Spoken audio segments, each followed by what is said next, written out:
ठाकुर जी की जय, कार्तिक महात्म की जय। आज 18वां अध्याय। लिखता हूँ मैं पुराण की सीधी सच्ची बात। 18वां अध्याय कार्तिक मुक्ति का वरदान। बोले श्री कृष्ण भगवान की जय। अब रुद्र रूप महाप्रभु शंकर अपने वीर गणों के साथ नंदी पर चढ़कर हंसते हुए युद्ध भूमि में आए। उनको आया देख उनके पराजित गण फिर लौट आए और सिंहनाद करते हुए आयुधों से दैत्यों पर प्रहार करने लगे। भीषण रूपधारी रुद्र को देखकर दैत्य भागने लगे। तब युद्ध में अपने अपने दैत्यों को पराजित होते देखकर जलंधर हजारों बाण छोड़ता हुआ भगवान शंकर की ओर दौड़ा। उसके शुभ निशुम आदि वीर भी क्रोध से अपने होठों को काटते हुए शंकर जी की ओर दौड़े। इतने में शंकर जी ने जलंधर के सब बाण जालों को काट अपने गणों को निर्भय कर अपने अन्य बाणों की आंधी से दैत्यों को पीड़ित कर दिया।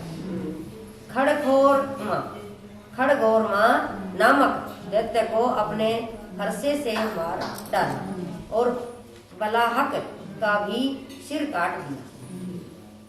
दसंबर भी मारा गया और शिवगण चिसी ने प्रचंड नामक दैत्य का सिर काट डाला। किसी को शिव जी के बैल ने मारा और कई उनके बाणों द्वारा मारे गए। यह देखकर जलंधर अपने शुभ निशुम आदि दैत्यों को भी धिक्कारने लगा और भयभीतों को धैर्य देने लगा, पर किसी प्रकार भी वह ग्रस्त दैत्य दोबारा युद्ध भूमि में जाने को तैयार नहीं।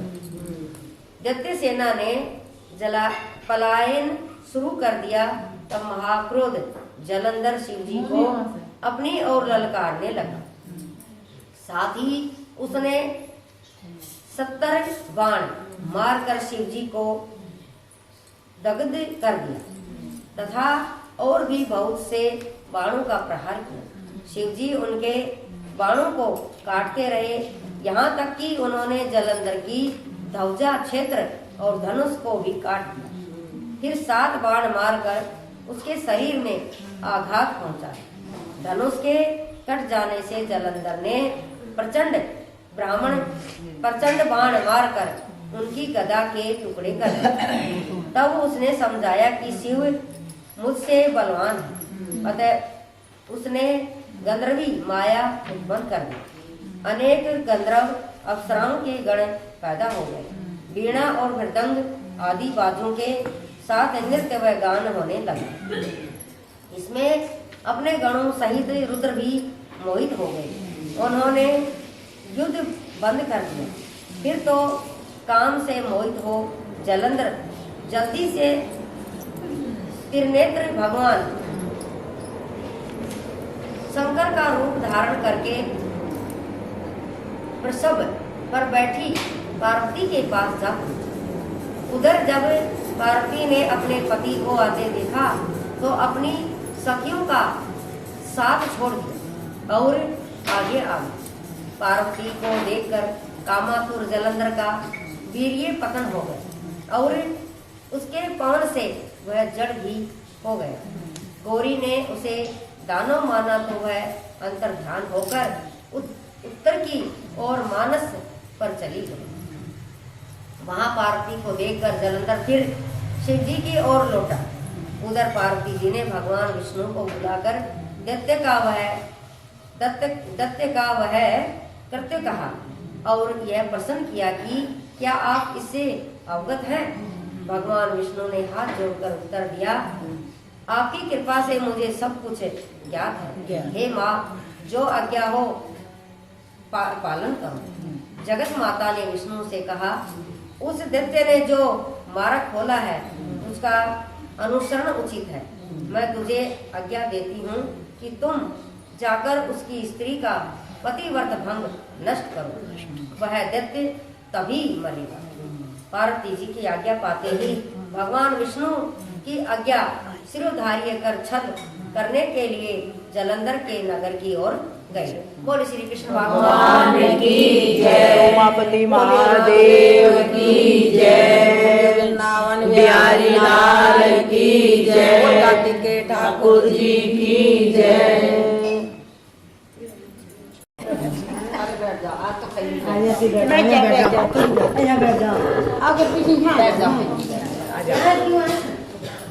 भाई यहाँ ना आओ तो अपनी जगह पर कह रही भगवान की जय। 19वां अध्याय। श्री विष्णु मम हृदय में प्रेरणा करने वाले नाथ लिखो मातम कार्तिक राखो सिर पर सदा आपका हाथ। राजा पृथु ने पूछा, हे देव ऋषि, अब आप यह कहिए कि भगवान विष्णु ने वहाँ जाकर क्या तथा जालंधर की स्त्री का पतिव्रत धर्म कैसे भ्रष्ट हुआ। फिर नारद जी ने कहा, जालंधर के घर में जाकर भगवान विष्णु ने उसकी पतिव्रता स्त्री वृंदा का पतिव्रत भंग करने का विचार किया। वह उसके नगर में एक उद्यान में जाकर ठहर गया और रात में उसे सपना दिया, सपने में दिखाई दिया। वह उनकी माया और अद्भुत कार्य पदवर्ती थी और उनकी माया द्वारा जालंधर की स्त्री पतिव्रता वृंदा ने रात में यह सपना देखा कि उसका पति नग्न होकर सिर पर तेल लगाए महिषे पर चढ़ा है। वह काले रंग के फूलों की माला पहने हुए है तथा उसके चारों ओर सिंह जीव है, हिंसक जीव है। वह सिर मुंडाए हुए अंधकार में दक्षिण दिशा की ओर जा रहा है। उसने अपने नगर को समुद्र में डूबा हुआ देखा और इस प्रकार के बहुत से भयानक सपने देखे। फिर तुरंत ही वह जाग पड़ी और सपने के संबंध में विचार करने लगी। इतने में उसने सूर्य को उदय होते हुए देखा तो सूर्य में उसे एक छेद दिखाई दी तथा वह कांतिहीन था। इसे उसने अनिष्ट जाना और भयभीत होकर रोने लगी। अशुभ जाना। वह छज्जे पर गई, अटारी पर चढ़ी, भूमि पर उतरी, मगर उसे कहीं पर भी शांति प्राप्त नहीं हुई। फिर वह अपने 2 सखियों को साथ लेकर उपवन में गई, परंतु वहां भी उसे शांति नहीं हुई। फिर वह जंगल में निकल गई, पर वहां भी उसे चैन न आया। वन में उसने सिंह के समान 2 भयंकर राक्षसों को देखा, जिसे वह अत्यंत भयभीत होकर वहां से भागने लगा। उसी समय वहां अपने शिष्यों सहित एक तपस्वी आ गया तो वृंदा उनके पैरों को हाथ लगाकर उससे अपनी रक्षा के लिए याचना करने लगी। मुनि ने अपनी एक ही हुंकार से उन दोनों राक्षसों को वहां से भगा दिया।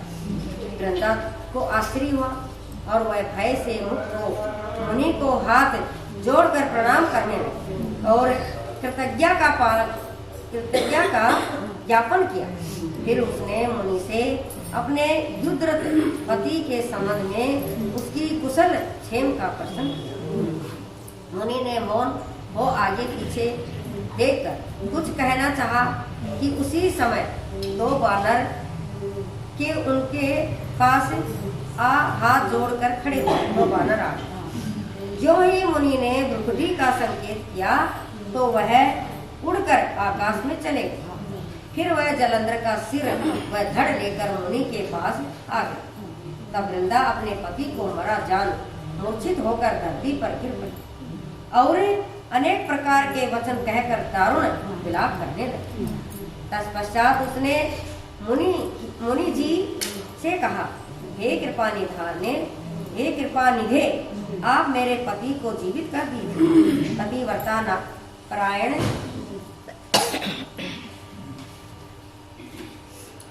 दैत्य पत्नी ऐसा कहकर दुखी श्वास को छोड़ती हुई मुनि के चरणों में गिर पड़ी।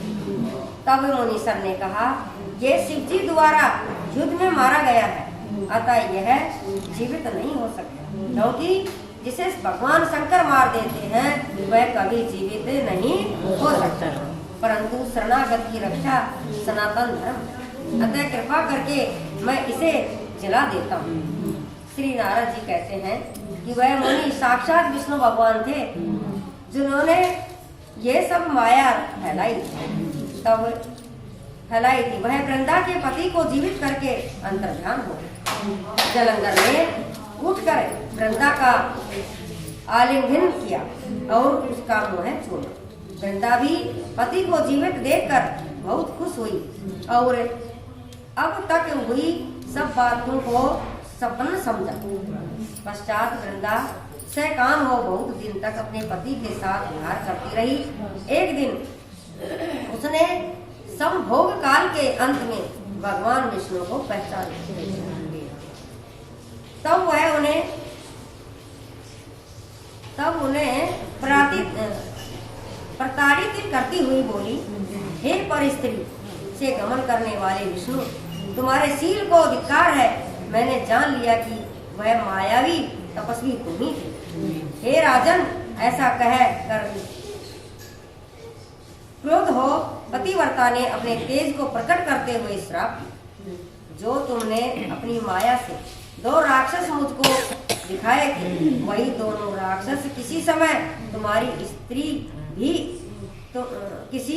तुम्हारी भी स्त्री का हरण करेंगे और उसके गृह में दुखी होकर तुम बानु की सहायता से वन में भ्रमण करोगे और वह सर्वेश्वर जो इस समय तुम्हारा शिष्य बना हुआ है वह वहां पर तुम्हारा साथी रहेगा। हनुमान। ऐसा कहकर पतिव्रता वृंदा भगवान विष्णु के लाख मना करने पर भी अग्नि में प्रवेश कर ब्रह्मा आदि देवता आकाश से उसका प्रवेश देखते रहे, सब कुछ देखते रहे। वृंदा के शरीर का तेज श्री पार्वती जी के शरीर में चला गया और आकाश में जय जयकार होने लगे। पतिव्रत धर्म के प्रभाव से वृंदा ने मुक्ति प्राप्त की। बोले विष्णु भगवान की जय। बोल श्री विष्णु भगवान की जय। ठाकुर की जय। बोल माता तेरी सदा जय।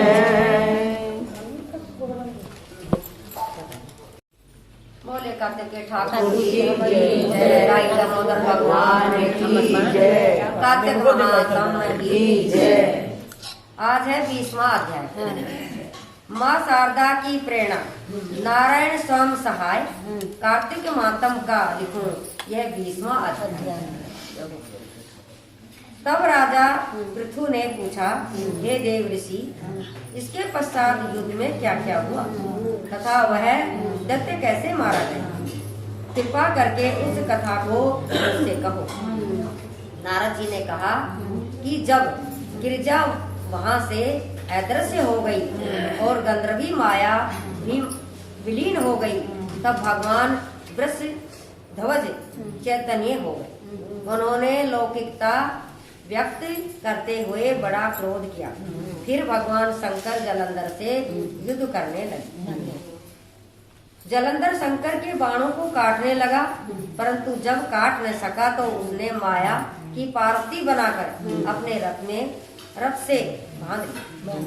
जो विलाप कर रही, तब अपनी प्रिय पार्वती को इस तरह कष्ट में पड़ा देख के शंकर जी अलौकिक लीला दिखाते हुए संसारिक जनों की तरह व्याकुल हो गए और उन्होंने अग्निपुंज की तरह भयंकर रुद्र रूप धारण किया।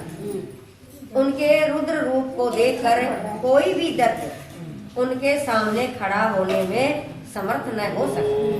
यहाँ तक कि सुवनिशंभ भी युद्ध में स्थित होने को समर्थ न हो सका। जलंधर की सारी माया क्षण भर में नष्ट हो गई। युद्ध में चारों ओर हाहाकार होने लगा। शिव जी ने उन भागते सुमनिशम को श्राप देकर कहा कि बड़ा धिक्कारा और कहा, तुम दोनों बड़े दुष्ट हो, तुमने मेरा बड़ा अपराध किया है। तुम पार्वती को मारते थे और अब युद्ध से भागते हो। भागते को मारना पाप है, इसीलिए अब मैं तुम्हें नहीं मारूं, परंतु गोरी तुम्हें अवश्य मारेगी। शिव जी के ऐसा कहने पर समुद्र पुत्र जलंधर क्रोध में अग्नि के समान प्रज्वलित हो उठा। उसने शिव जी पर घोर बाण वर्षा करके धरती पर अंधकार कर दिया। तब उस दैत्य की ऐसी चेष्टा देखकर शंकर जी बड़े क्रोध में होते हुए उन्होंने अपने बनाए हुए सुदर्शन चक्र को चलाकर उसका सिर काट दिया। एक प्रचंड शब्द के साथ उसका सिर धरती पर गिर पड़ा और भयंकर हाहाकार होने लगा। अंजल पर्वत के समान उसके शरीर के 2 खंड हो गए। उसके रुधिर से संग्राम भूमि व्याप्त हो गई, सारी धरती विहल हो गई। शिव जी की आज्ञा से उसका रक्त और मांस महासौरभ में जाकर रक्त का कुंड हो गया। उसके शरीर का तेज निकलकर शंकर जी के शरीर में वैसे ही प्रवेश कर गया जैसे कि गंगा का तेज गौरी के शरीर में प्रवेश हुआ। जलंधर को मरा हुआ देखकर देवता और गंधर्व सब प्रसन्न हो गए। बोले कृष्ण भगवान की जय, बोल कार्तिक माता की जय। जय जय श्री राधे श्याम सबको बंसी वाले की जय। एक